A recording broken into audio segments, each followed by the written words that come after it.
Well, welcome everybody to the Youth One Now channel. This is your one-stop shop to access anytime, anywhere to help you reach your full potential. We're really excited about today, and we're going to be talking about something super important that you're already probably thinking about doing, and that's finding a job. We're excited today because we're going to be sharing some tips just to improve your game in the job finding area.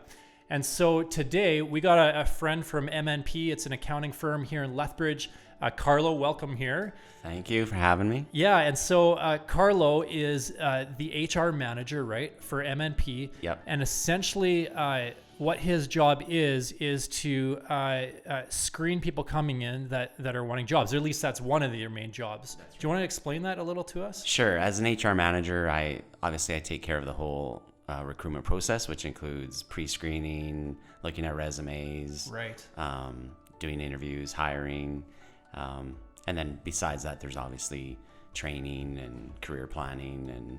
Okay, so you're the guy that we really want to talk to then if it comes to job finding, right?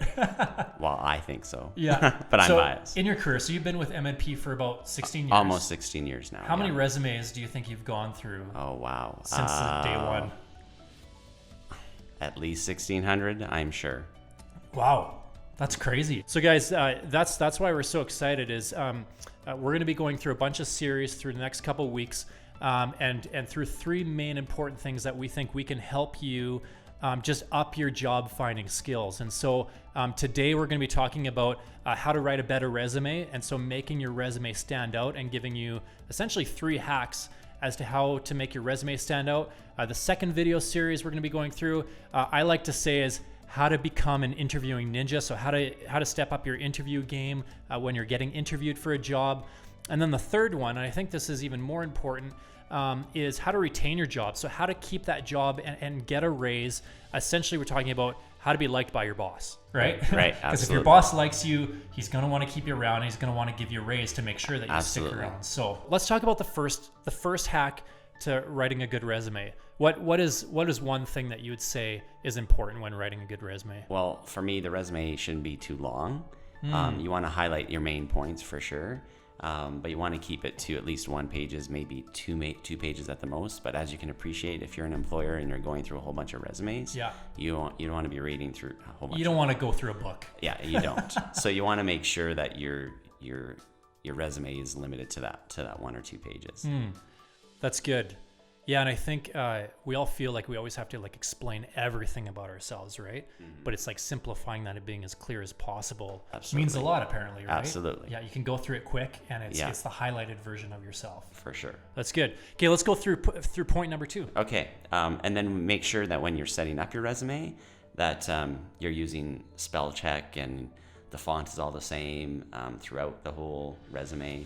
You want to make sure it looks professional and not something you just threw together. Okay, point number 3. And then as far as a resume, if you're not going to use a templated resume, really what I'm looking for is basically a summary of your skill set, maybe a little bit of a profile of you. Yeah. And then your next section should probably be like your employment history, then education, and then probably some community involvement / hobbies. Yeah. And then obviously end the resume with some references. Oh, that's good. Yeah. So I got a question for you. Sure. What if I don't have any employment history? Like, what if I'm 14 years old and I'm just like, I've never had a job. Like, do I just leave the resume blank and say?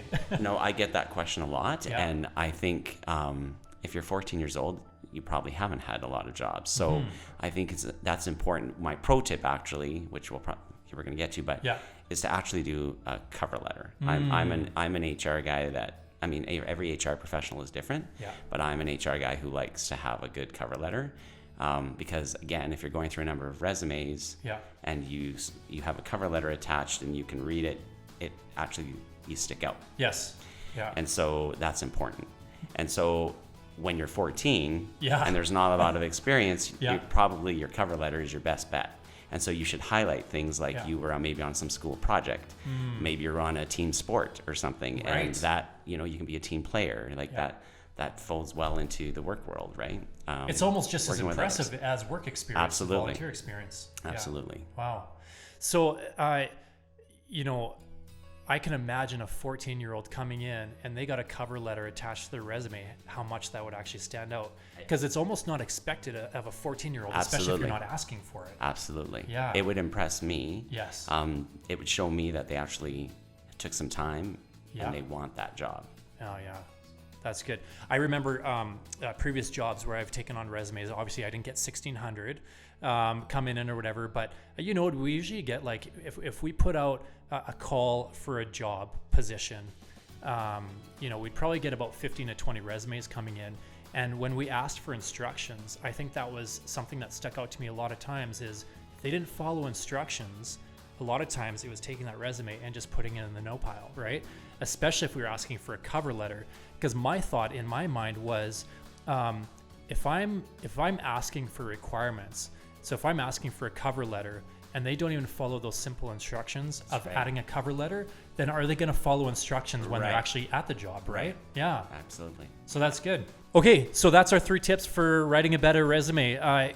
In 2 weeks, we are going to be releasing the video on how to be better at interviews, how to be an interview ninja, how to kill that interview. Right below, there's a PDF, a checklist, if you will, that will help you write a better resume. And so make sure to download that. And if you want to, we got about a month left in drop-in, after school drop-in.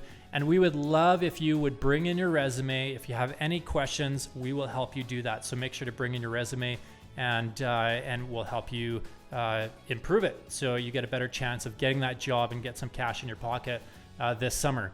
Thanks a lot, guys. Make sure to subscribe below. Hit that alert button so you get notifications when we come up with new videos. We will see you later. Have a good week. Thanks, Jordan. Thank you, Carlo.